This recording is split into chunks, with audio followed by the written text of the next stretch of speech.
مجمرات حزب تግራይ حز طرح ኣይኮነን ስር ሰደደ ነገር እዩ ዝነገር ሕዚኦም መወዳእታ ክገብርዎ ደልዮም ነይሮም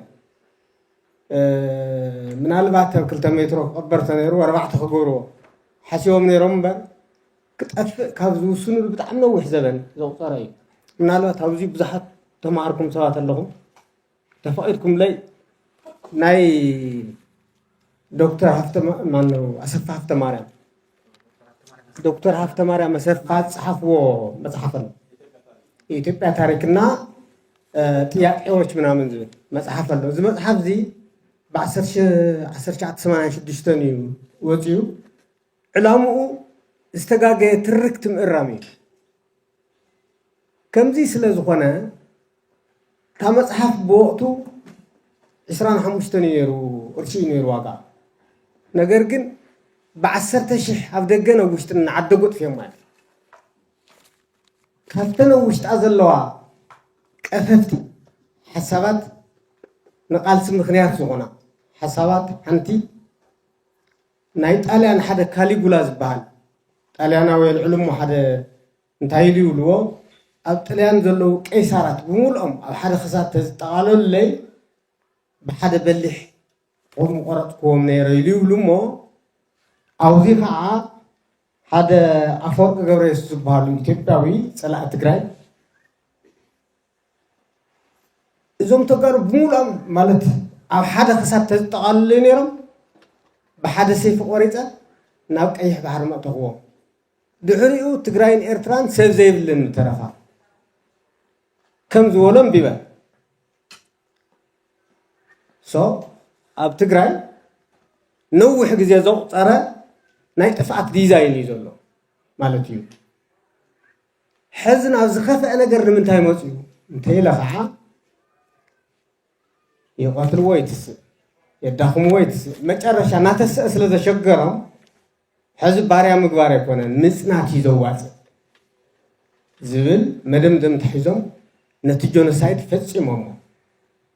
እቲ ጆኖሳይድ እንትፍፅምዎ እንተለዉ በይኖም ስለ ዘይኽእሉ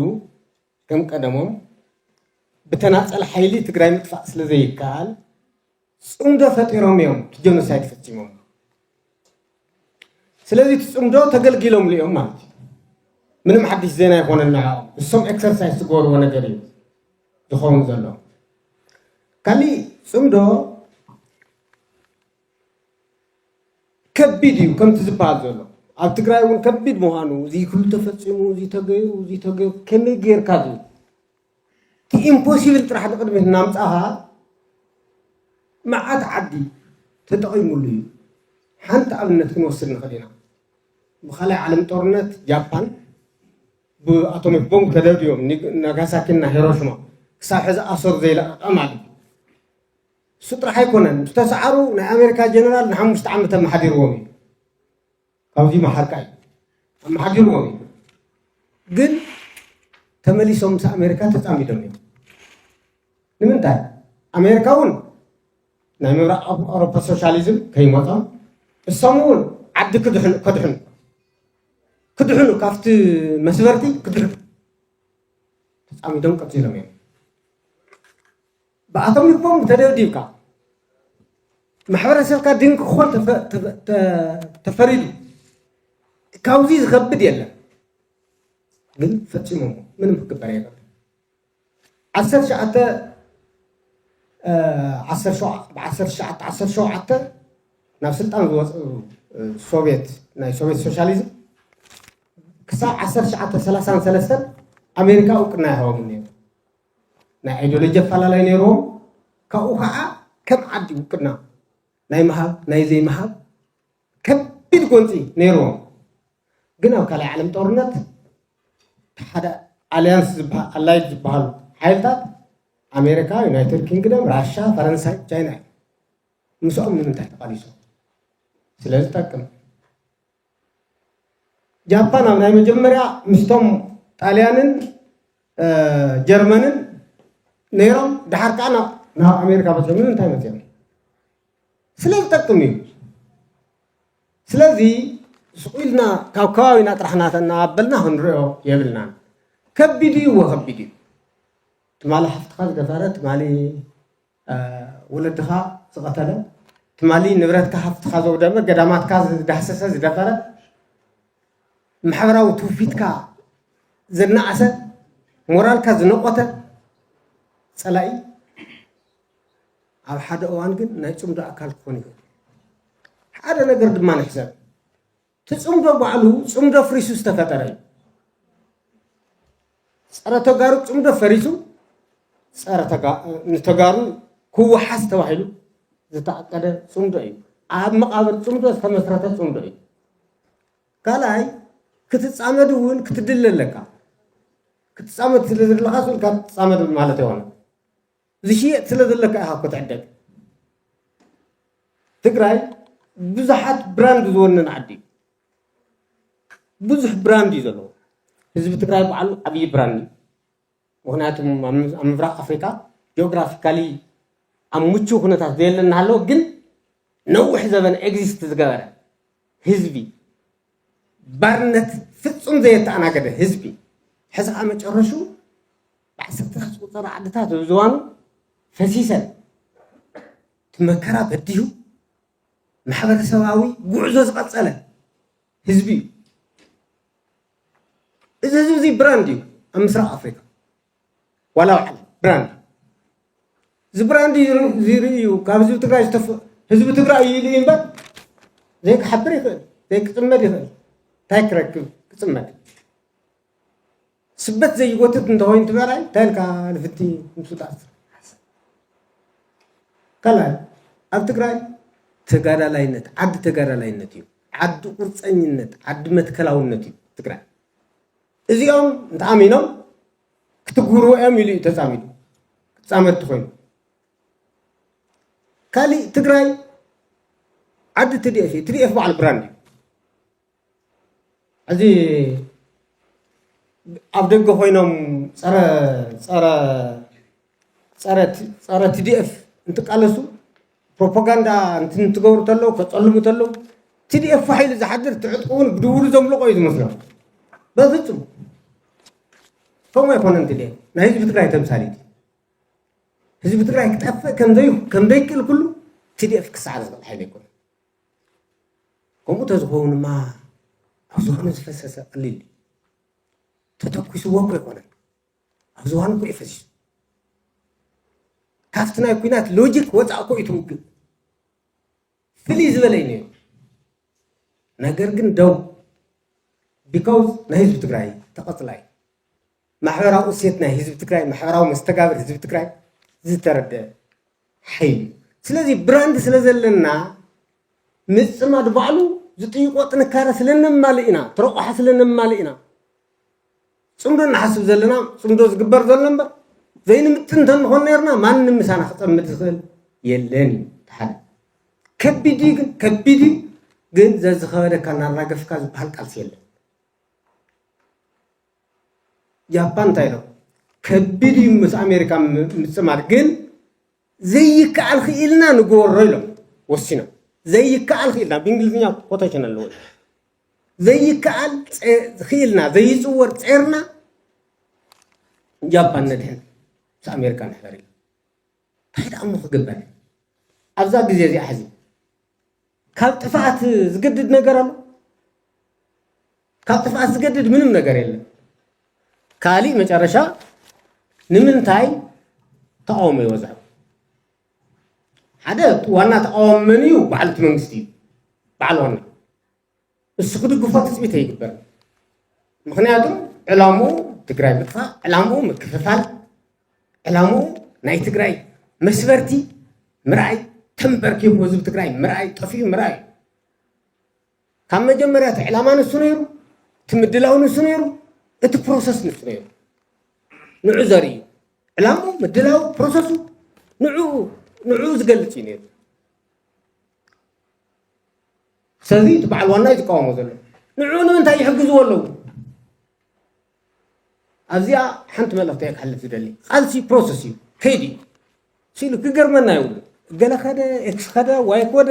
ከጨንቀና ይብሉ ንሶም ዋይን ትኸድ ኤክስ ትኸድ ብጣዕሚ ኢምፖርታንት ኢና ስለ ዝብሉ بقى نهزب مجنق كون يدليوه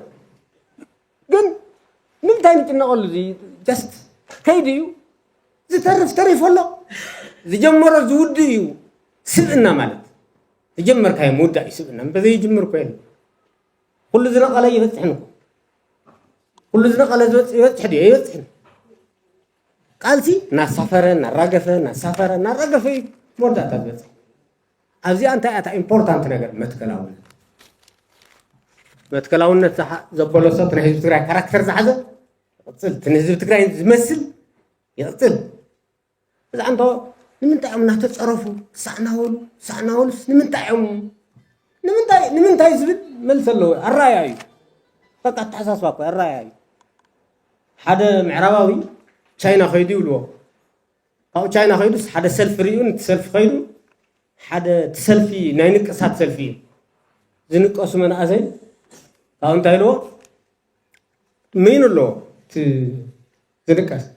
ካብኡ ኣብቲ መይኑ እንታይ ኣሎ ኣብቲ ዝርዝር ማለት እየ እንታይ ኣሎ ቦርን ቱ ሎስ ንምጥፋእ ተፈጠር ወይ ንምክሳር ተፈጠር ካብኡ ገሪሞ ንምጥፋእ ተፈጠር ዝብል ውንዶ ከመይ ገይሩ ክንቆሶ ይኽእል እዩ ነቲ ማናጀር ሓቲትዎ ኣይ ታይዲ መስለካ ኢልዎ መጀመርያ እኮ ኣብ ርእሱ ስለ ዝተነቀሶ እዩ ኣብ ዝዋኑ ዝንቀሶ ኢልዎ ኣራያ እዩ ፍርሒ ኣራያ እዩ ትብዓት ኣራያ መትከላውነት ኣራያ እዩ ስርቂ ኣራያ እዩ ካብ ኣራያ ዝወፅእ ምንም ነገር የለን እዩ ምክንያቱ ንጎይታ እዩ ዝምልከት ፀርፊ እዚ ኣቅበሉ እዮም ከይዶም ስለዚ በዓል ዋና ዝበለካ ሕጎም እዩ እሶም ዘይተሰከፍዎስ ንምንታይ ንሕና ንስከፉ ኣብዚ ንህዝቢ ትግራይ ከም ህዝቢ ሕልፎ ዝደሊ ነገር እንታይ ኣለ ሕዚ ገጢምዎኒ ሓደጋ እታ ናይ መጀመርያ ጀነሬሽን ራይት ትበሃል ናይ መሰል ናይ ብሂወት ናይ ምንባር መሰል እዩ ተኸልኪሉ ዘሎ ህዝቢ ነዛ መሰል እዚኣ ንምርግጋፅ ዋላ ምስ ሰይጣን ሓቢሩ ክረጋግፅ ኣሎ ኣብዚ ምንም ህዝቢ ትግራይ ነግፈረክ ክብል የብሉ መራሕቱ እውን ነግፈረክ ክብሉ የብሎም ብድፍረት ተፃሚዶም ሂወቶም ከድሕኑ ኣለዎ ህዝቢ ትግራይ ክድሕን ከም ማሕበረሰብ ክቕፅል ናብቲ ናይ መወዳእታ ዕላምኡ ክበፅሕ ኣለዎ ግዝኣታዊ ሓድነቱ ክረጋገፅ ኣለዎ ንሱ እዩ ዘተኾሰና ተፈናቀለ ናብ ቦትኡ ክምለስ ኣለዎ መደበኛ መንግስቱ ክመልስ ኣለዎ ዓዲ ናይ ማሕበረ ኢኮኖሚያዊ ዕብየት ክትጅምር ኣለዎ እዚ ከዓ ክግበር እዩ ምንም ጥርጥር የለን ሕዚ እኮ ክንሰግሮ ዘለና ኮይና ንሰግር ዘለና ምንም ሓድሽ ነገር ኮይነፀን ፕሮሰስ እዩ ነቲ ፕሮሰስ ብትክክል ምርዳእ እዩ ንሶም ሓንቲ ቃልሶም እንታይ እያ ነቲ ፕሮሰስ ብትክክል ሪያላይዝ ከይንገብሮ እዩ ትቃልሲ ኣንፃር እቲ መንእሰይ ኣንፃር እቲ ሰራዊት ይኸዱ ኣለዉ ካብ መጀመርያ እውን ተን ዓንድታት ንሰን እየን ህዝቢ ትግራይ ሓደ ዓንዲ ኣብ ውዕል ፕሪቶርያ ፍልሶም ኣለዉ እቲ መንግስቲ ብግዜያዊ መንግስቲ ብሳብ ስቴት ተኪኦም ኣለዉ እሱ እናቶም ክገብርዎ ብዙሕ ፃዕር ገይሮም እዮም ካልኣይ ሰራዊት ኣሎ ሰራዊት ናይ ሓይሊ ትካል እዩ ክፉእ እንትመፅእ ደው ዝብል እዩ ካልኣይ ሪኦሞ እውን እዮም ስኢሉ ብሰከንድ ሃንድ ኢንፎርሜሽን ዘይኮነ ብተግባር ሪኦሞ እዮም ክፈርስ ኣለዎ ካሊእ እቲ ህዝቡ ባዕሉ ክጃጅ ኣለዎ ብሄራዊ ፍራሕ ክፍጠር ኣሎ ኣብ ትግራይ መፀካ ነበልባል መፀካ ግዛዕ መፀካ በቃ ዘይርኮ ሰብ በቃ ልዕል ሞት ዘሎ እዩ ዝመስል እቲ ፕሮፓጋንዳ ልዕል እዩ ዘሎ እዩ ዝመስለካ ልዕል ሞት ዘታይለ እዩ ይመስለካ ብጣዕሚ ኢኻ ትሽገር ንምርዳእ ህዝቢ እዚ ክቕፅል ኣለዎ ዋላ መስዋዕቲ ከፊሉ እውን ክቕፅል እዩ ዘለዎ እዚ ብግላጭ ክዝረብ ዘለዎ ብግላጭ ክንረዳዳእ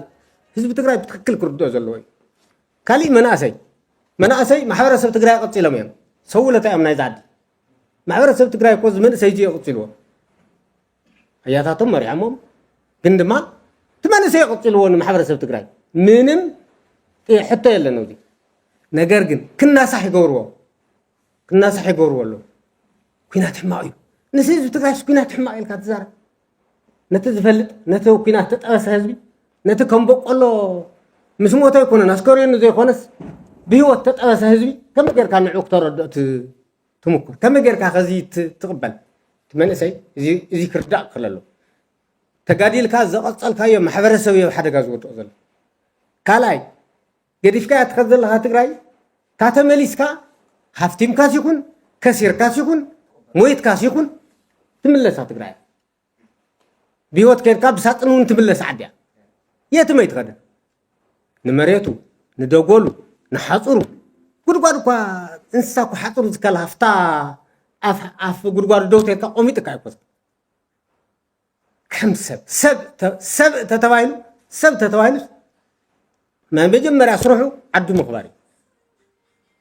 عدو تخبر زغطمو نجر بمولو قبل خللو نزي تزي تقبلو جن حزبن تودق كم زودق احب قليلو زل عليه غد ودقت حزبي كم زودق اقحا قوم بحيلك تطلع له يكون بتعم خبيد حدغنيا سلازي هذا حزب تግራይ نمعل كلاخل دوقو كمعد كمكر كمهر الله تمن سيون بعلو زقصله محرسب كلاخل كصعر الله تي زيغن حنت مودعت زبلا مس نامنت تصمدو صويلو تنصافيف زقصل كون يول تكلاو كون لويلي دكتور يقبليه سطرح يكون افتم تصعنا فطرت تكالات صرح له كل الله ميديا صرح له كل الله ارتك صرح له كل الله كنا طبعا او زي كنا طفلو بيزنس كوميونيتي ابزي كنا طفلو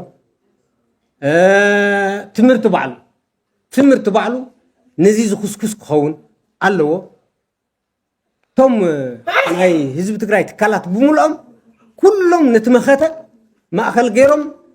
نتي امخته ترالو زبحال صمدو ترالو اينا نزلنا نمبر فينا مودعتا مفانا يبلنا ابلي علتن كارنا زدربي صمدو نزيب قمتوتيو كقاله سلو زبل